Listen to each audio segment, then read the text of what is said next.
أهلا بكم. الكبد، أهم الأمراض الكبدية هي 3. الأول فيروسي، الثاني متلازمة الكبد الدهنية، الثالث التسمم بالسموم الفطرية. هتكلم عن الأول الفيروسي.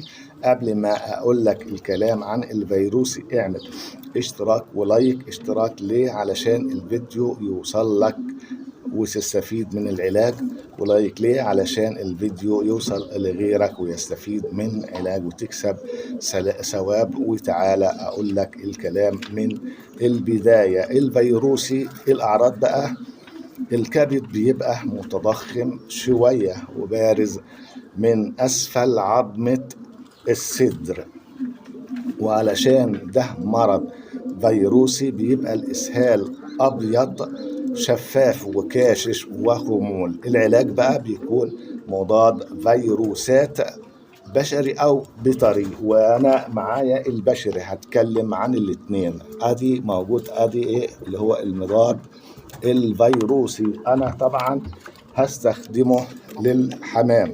دي شراب بشري. هحط الجرعة قد إيه بقى؟ احط 5 سنتي على لتر مية لو هتعالج جماعي مع رافع مناعة اسمه ايمولانت. تمام، وهو موجود معايا اهوت بوريه لكم. تمام،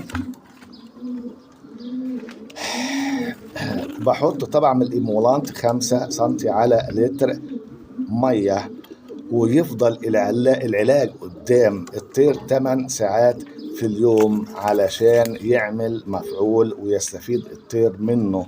ومدة العلاج في الأسبوع بتكون قدين؟ بتكون من 5 أيام إلى 7 أيام. باقي الأمراض الكبدية هنزل لكم بيه فيديو ورا التاني والأيام الجاية. أما العلاج البيطري هتجيب مضاد فيروسات من عند البيطري وهتحط 1 سنتي على لتر مية، وبرضه موجود في رافع مناعة عند البيطري بتجيب من عنده بتحط 1 سنتي لو هتعالج جماعي.